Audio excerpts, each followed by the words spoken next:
Please note this podcast discusses real-life crimes and may include sensitive topics such as violence, abuse, and other disturbing content. We recommend listener discretion. I remember the phone call. It was a remarkably clear line from Pescara prison. And in a very deliberate, measured tone, Viccei told me, "You are a prick and a cunt. And if I ever see you again, I'm going to kill you."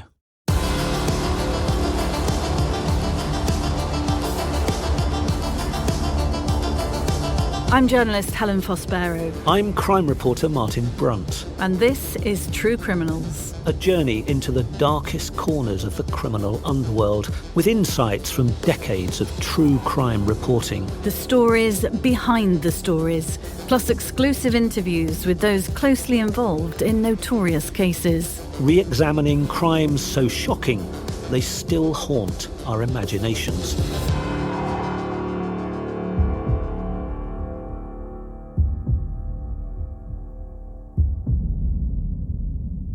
In this episode, we continue the gripping story of Italian bank robber Valerio Viccei, who masterminded and pulled off the Knightsbridge safe deposit robbery in 1987, Britain's biggest ever heist. We'll hear about Martin's exclusive interview with Viccei on the Adriatic, and how his life of crime ultimately ended in a hail of bullets on an isolated dirt track when he was 45.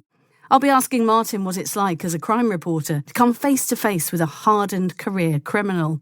Martin, I think it's important we start with a bit of a recap who Valerio Viccei was and what he plotted and pulled off in Knightsbridge. Valerio Viccei was a playboy robber from Italy. In fact, he was on the run from Italy and turned up in London, where he carried on robbing. He robbed several banks in London, but all of this was a precursor for what essentially was his dream. He wanted to become the most famous robber in the world. And he very quickly identified the Knightsbridge Safe Deposit Centre opposite Harrods as something that could deliver that dream for him. He opened a box himself there. Some of the stolen money he got from London banks, he put into a safe deposit box in the vault. He met the owner, a man called Parvez Latif, discovered that they had a shared passion for cocaine. He plied Latif with cocaine and then discovered that the vault was in trouble financially. And Valerio Viccei persuaded Latif that the answer to his problems was that they get together and pull off a big robbery. The owners could claim the insurance and everybody would be happy. So one Sunday sunny afternoon in July 1987, with Latif's okay, Viccei turned up with his gang at the safe deposit vault and was let in by Latif. They came dressed as security guards to fool the genuine security guards, who they then tied up and smashed their way through only some of the 800 safe deposit boxes. It was hard work breaking into them. They got through about 120 of them. But inside it was an Aladdin's cave. They didn't know what they were going to find, but they got away with something like, and the estimates vary, £40 million worth of gold, jewels, cash. There were a lot of drugs there as well. It became, at the time, Britain's biggest robbery and may still well be. In the last episode, we left Viccei's story as he was repatriated to Italy to serve out the rest of his prison time there, closer to his family and friends. So how did you end up coming into contact with him, Martin? It all came about through a very good friend of mine called Jimmy Nicholson, who was a famous, some say infamous, Fleet Street crime reporter.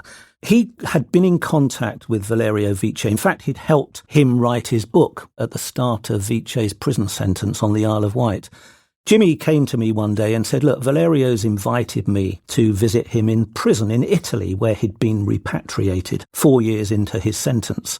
So I went with Jimmy Nicholson. I discovered that Dick Leach, the flying squad officer who'd arrested and charged Valerio after the Knightsbridge safe deposit raid, was also on the plane with us.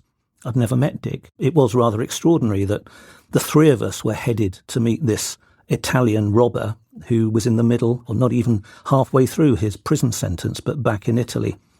I met Viccei in the hotel where he was on weekend leave, another extraordinary thing. The whole business was quite surreal. Here I was sitting down with a flying squad officer, with another crime reporter, talking to one of the UK's most infamous robbers who'd been given a 22-year sentence at the Old Bailey, had been repatriated to his native Italy, and yet the judge in Italy had given him weekend leave, and Valerio was holding court in a lovely hotel on the Adriatic coast, entertaining his mum and dad and his brother and sister and his best mate and his new girlfriend Anna.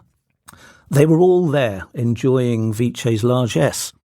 Now, I don't know whether the judge in Italy knew it, but Valerio was paying for everything with his gold Amex card. It was an extraordinary scene, but I was there to get a good story, and I did get a good story. Do you recall what he was wearing and how this prisoner looked? He was an extraordinary figure. He was quite glamorous. He was very good looking. He had swept-back raven hair. He was wearing a biblos jacket, shoes by Ferragamo, a gold Rolex watch hung on his wrist, and he was playing the genial host, but very keen to keep portraying that playboy image that he'd had before he was arrested and had gone to prison in the UK. And he was, I have to say, he was a very good host. He was charming, and he was spending a lot of money wining and dining us. Dick and I asked him, was he paying for all this? He said, no, the Queen of England is paying for it. And what he meant was that one of his targets in London had been Coutts Bank, the Queen's Bank. And he gave us the idea that he was still spending some of that stolen money. How was any of this possible, Martin? At the end of the day, this is an armed robber who was wanted for a lot of robberies and was put away for a long time at the Old Bailey. Yet here he is living the high life rather than eating porridge. Well, I couldn't quite believe it, but when I sat down and started to talk to him, he explained that the judicial system, the penal system in Italy, he thought was much fairer than the one in the UK. You could understand why he'd wanted to get repatriated to an Italian jail. After a few years, and he'd done about 9 years of his 22-year sentence, he persuaded the prison authorities that he deserved a bit of home leave, and that's exactly what they gave him. This was the second time he'd been let out of prison to spend a weekend, and he said it was all part of rehabilitation. Even serious criminals like him, he said, under the Italian system, were treated fairly, in his view, and were allowed to go out after a few years in prison and begin to get a bit acclimatised to life outside. He was out for 2 or 3 days. He had to go back to prison a couple of days after we met, and he was very, very assiduous about that. He insisted that he had to get back at a certain time. But while we were with him, he was leading the high life, wining and dining us, canoodling with his girlfriend, entertaining his mum and dad and his friends on the beach. He was jet skiing with his mates, walking hand in hand with the lovely Anna. If anybody looked at him, you would hardly think that this was a man halfway through a very big prison sentence. And not only was he halfway through a very big prison sentence, before he came to Britain, he was wanted in Italy, wasn't he, for around 50 armed robberies. Yeah, he was back in Italy where he'd been a wanted man. The reason he'd turned up in London was that he'd pulled off more than 50 robberies. He was very good at it. He wasn't perfect because he had been identified and had been arrested, but was given bail and decided that he wasn't going to hang around and face the music. So he fled to London, and that's where he carried on, where he left off in Italy. Started robbing banks in London, robbed 5, had stolen about £250,000, and then really wanted to go for the bigger prize, which he identified as the Knightsbridge Safe Deposit Centre. And he did it, and he got away with it for about a month, until Dick Leach and his flying squad team identified him, caught up with him, and arrested him. What a strange experience for you and for Dick to be sitting there having this rather glamorous lunch on the Adriatic. But for you, this was work, Martin, wasn't it? Because you were hoping to secure an exclusive interview, which I presume was a massive scoop at the time. It was a big scoop. I don't recall that Viccei had ever done any kind of TV interview, and certainly during his time in prison, nobody was allowed near him, which is why I was given this opportunity when my friend Jimmy Nicholson knew that Valerio was going to be free for the weekend, suggested that I joined him It was a fantastic scoop, and I wasn't sure until we actually sat down and started the interview with the camera rolling that it really was going to happen. It had been dangled in front of me as a possibility. It wasn't very far to go, and I have to say, sitting on the Adriatic coast talking to a glamorous criminal is not a bad way to earn a living. Do you think, in a way, you were perhaps a little seduced by his charm? I think undoubtedly. There aren't many rules in crime reporting, but one of the things you must never do is glamorise crime and criminals, but it's very difficult not to do that.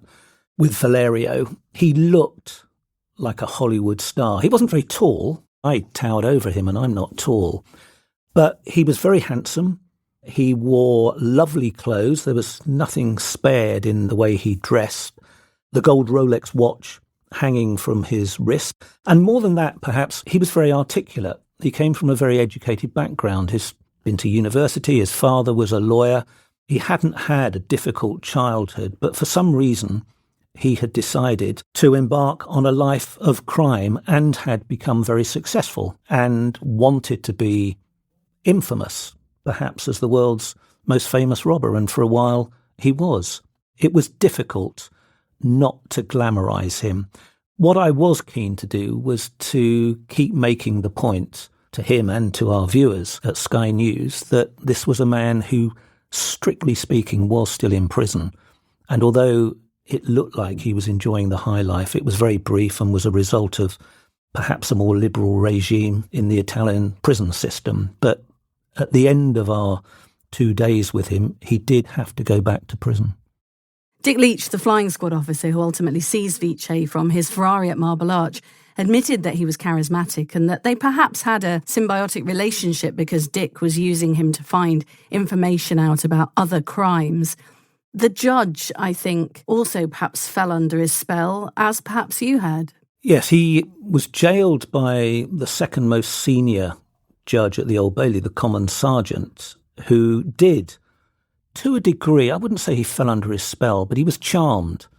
Clearly, this came out in the trial and the way he addressed Viccei. He said, just before he sentenced him, that he was a man of charm and courtesy. He said he was a man of remarkable abilities, but then he rather spoiled it all by saying, "You're also a very dangerous man," and then banged him up for 22 years. So the judge wasn't really taken in, but the judge also went on later to request a signed copy of the autobiography that Viccei wrote during his first couple of years in Parkhurst prison, and was also instrumental in getting him repatriated because the judge put his name to the plea for Valerio to go back and complete his sentence in Italy.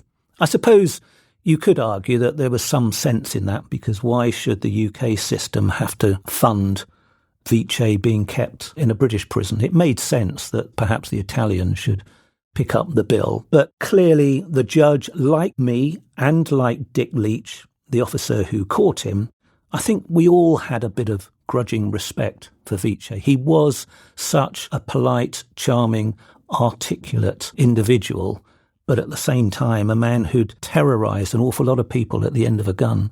So you've had a wonderful dinner, great food, very unusual situation to find yourself in a very glamorous part of Italy. You've gone to bed. The next morning you were to interview Viccei on camera.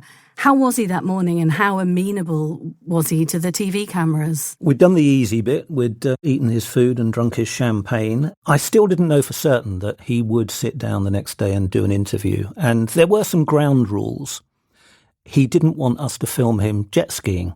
He didn't want us to film him with his girlfriend, Anna.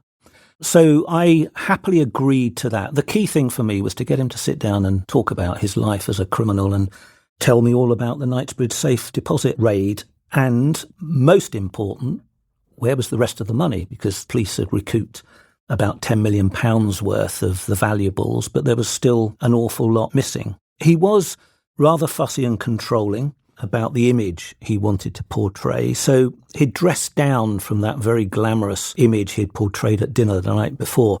He was in flip-flops and shorts and a simple white T-shirt, but he couldn't resist putting on a bright yellow jerkin, a Henry Lloyd jerkin that looked very expensive.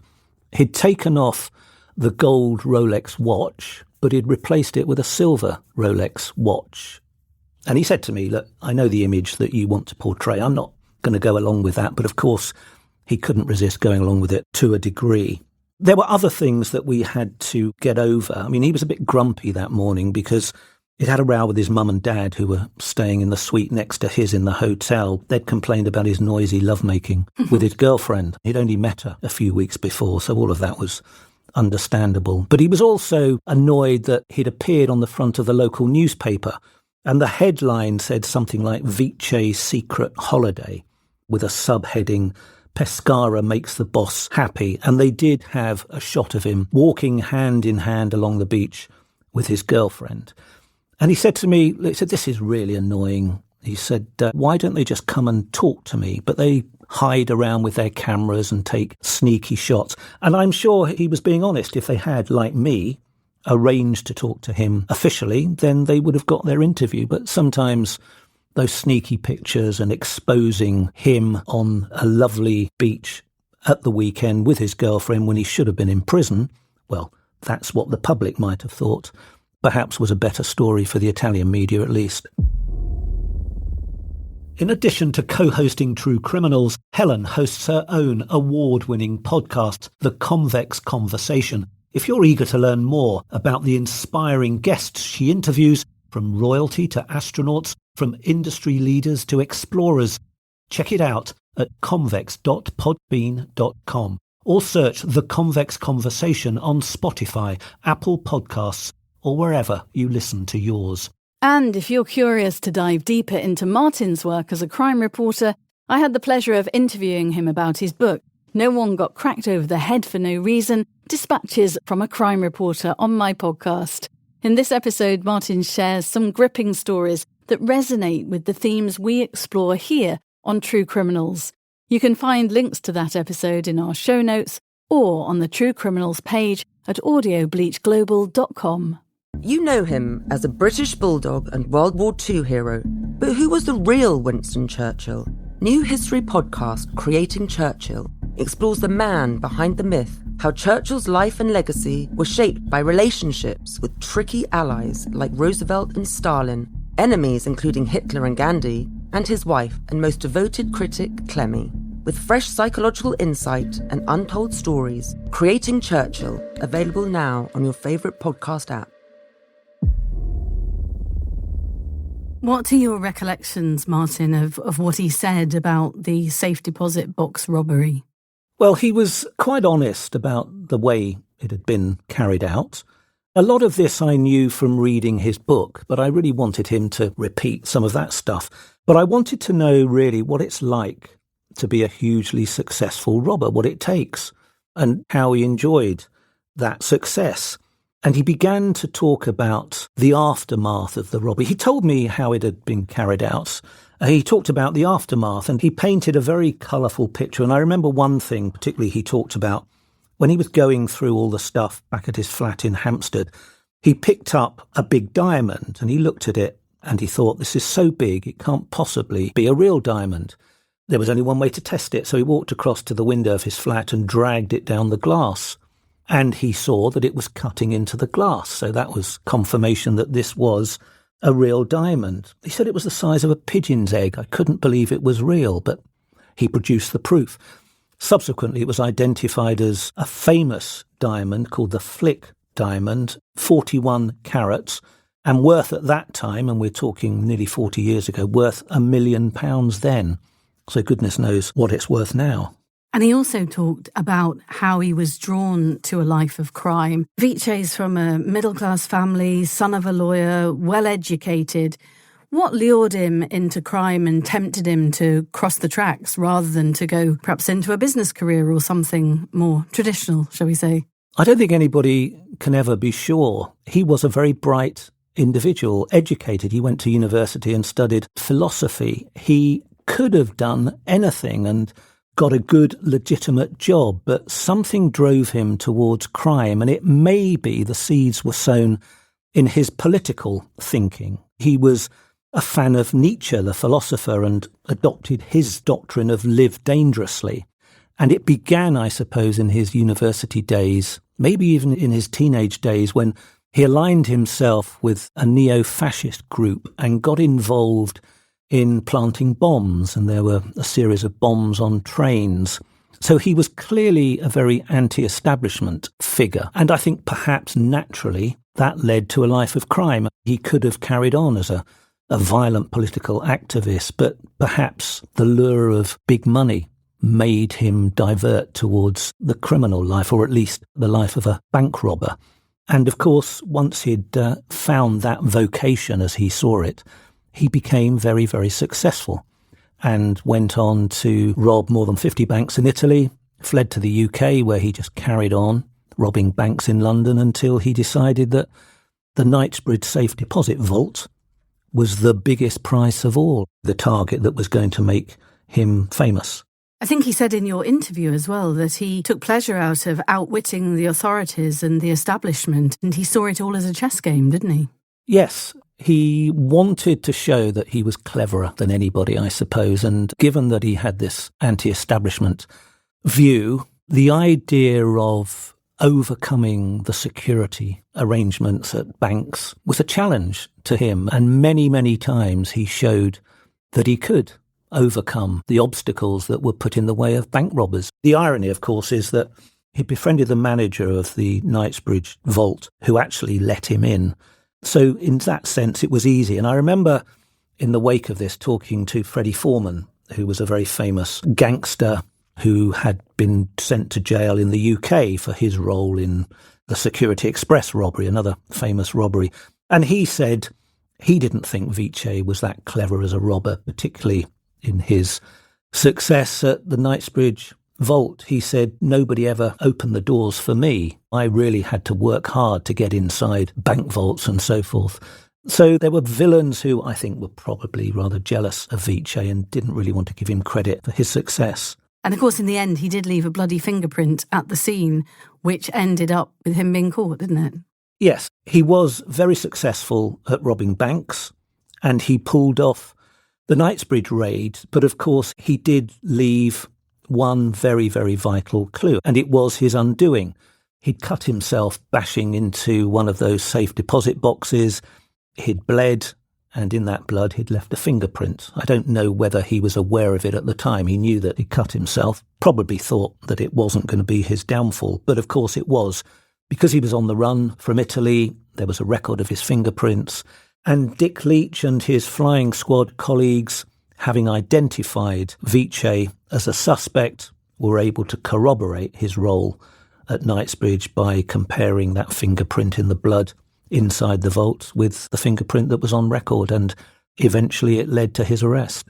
I was gripped by your interview, Martin, which I listened to in full, because it isn't often a crime reporter gets to sit down with a hardened criminal in the way you did. And one of the many aspects that fascinated me was the way he saw himself as a bank robber in much the same way you and I see each other as journalists. And Dick Leach, the flying squad officer who caught him, is a detective simply doing his job. He really did see this as his career and calling, didn't he? Yes, he saw it as a job, but it was more than that. He saw it as his vocation, and he wanted to be the best at what he did. And he said, in the same way that you, Martin, are a journalist, a professional, and you, Dick, are a detective, a professional, I see myself in the same light. I want to do a good job and I want to be recognised for it. And he talked about the future too, didn't he, when he eventually would be on parole or finally free? Yes, he started contacting me from prison after I'd gone back to the UK and I'd done my story and I'd broadcast the interview with him. He called me a couple of times, and I always knew it was him because this rather high-pitched voice with very good English but with a marked Italian accent would whisper down the phone, and he'd say, "Don't say anything, they think I'm calling my lawyer." And then very briefly, the first call, he told me he was expecting partial parole soon. He talked about his plans. Once that was established, he was going to start a publishing company, and then said, and I'm sure the irony was lost on him, that all I want to do is just perhaps to make a little bit of money. And of course, we don't really know where all that money went, do we, still? No, Dick Leach has told us that his team recovered about £10 million worth of gold and jewels, but that really is only a small percentage of what was stolen. Nobody can be sure exactly how much went, but it could be 40 million. I think at the trial, the prosecution said something like £40 million worth. Viccei himself, and there's no surprise here, inflated it to 60 million. That might have got him to the top of the charts as armed robbers around the world. But nobody can be sure. The only certain thing is that not all of it was recovered, and there still must be an awful lot out there somewhere. You also wrote a GQ article about the trip to Pescara, which you sent to him, and things turned a little nasty after that, didn't they? Yeah, he was quite happy with the interview and the broadcast of it on Sky News, but then about a year later, I'd written it up for GQ, and that really was something that put the kibosh on my relationship with Viccei. I sent it to him. I thought he would be rather pleased with it because, it was spread over 6 pages in a very glamorous men's magazine. And it really did show him in a rather glamorous light. But there were things about it he didn't like. And I think the suggestion that a close relative of his had perhaps taken a lot of the stolen money away back to Italy had really wound him up. So my last phone call, I remember very vividly. The phone rang. I could tell it was him from that high-pitched, measured tone, but this time not so friendly. He said very simply, "You are a prick and a cunt, and if I ever see you again, I'm going to kill you," and put the phone down.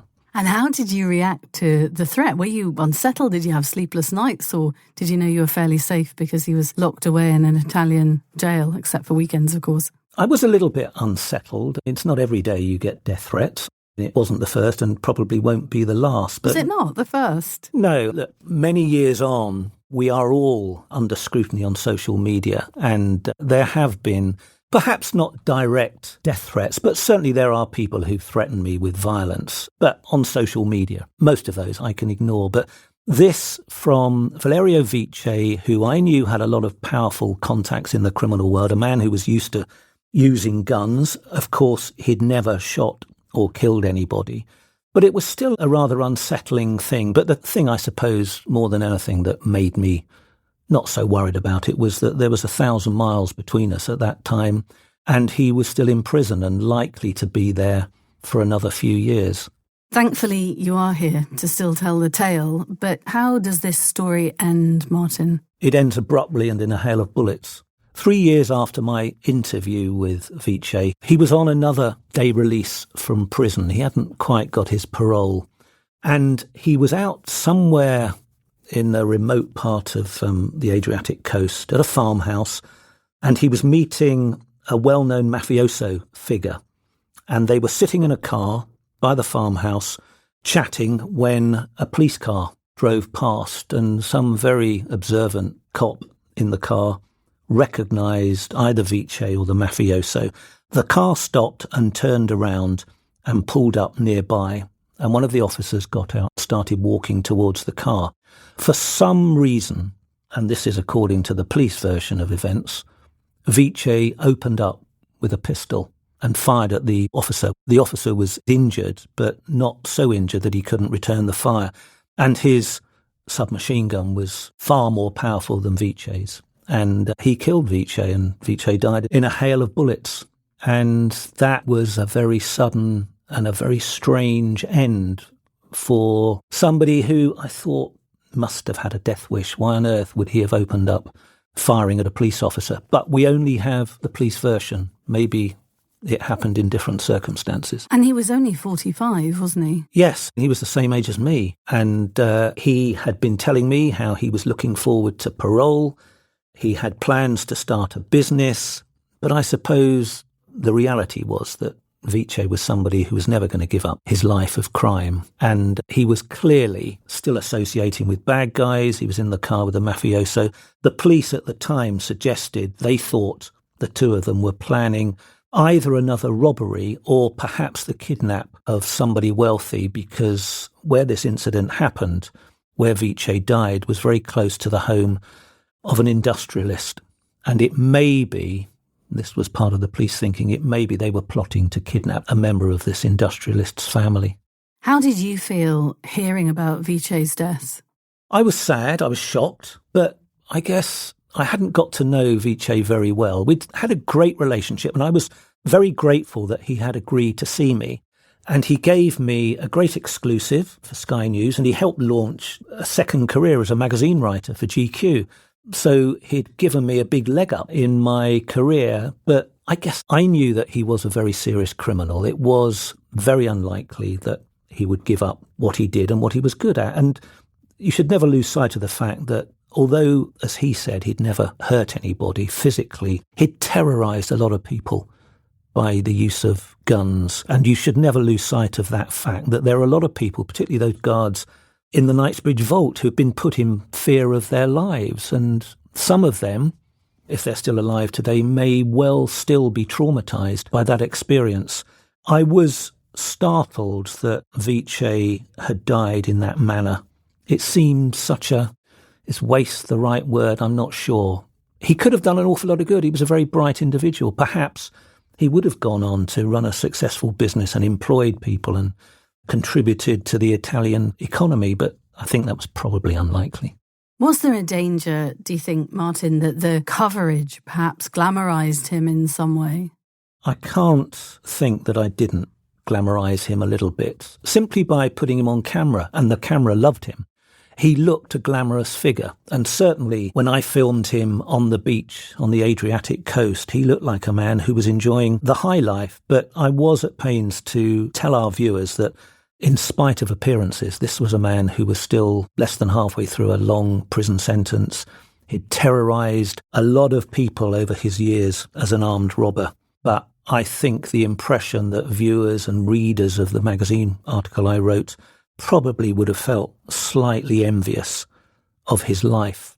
But I think the most important thing to get across was that he hadn't got away with it. He did for a start. He had become notorious and very successful as a criminal, but he was still in prison. What's the last image that you have of him from that Italian trip?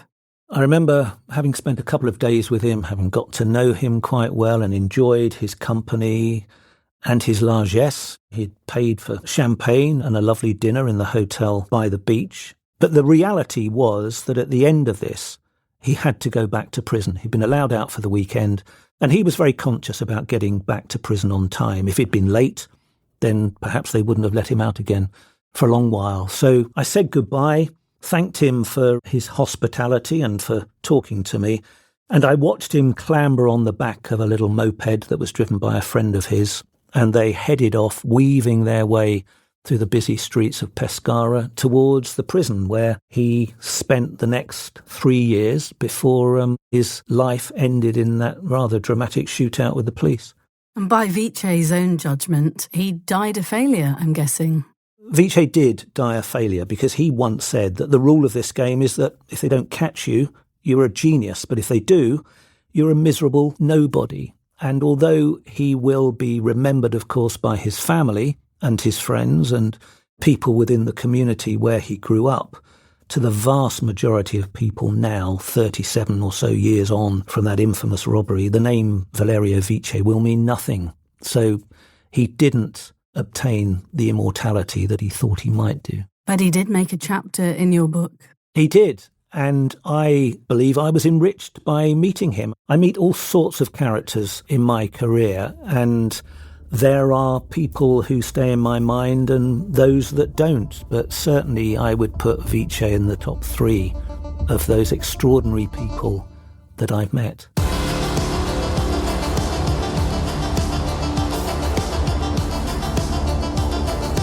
Hey listeners, True Criminals is a new show and your support means everything to us. If you're enjoying the podcast, please take a moment to leave us a review. It helps us grow, reach new listeners, and keep bringing you the stories you love. This episode is brought to you by Audio Bleach Global. Our producer is Russell Barnes, with audio production by Andrew Chappell. The original score was composed by Chap Mannequin, artwork by Bleached, executive produced by Lee Mann.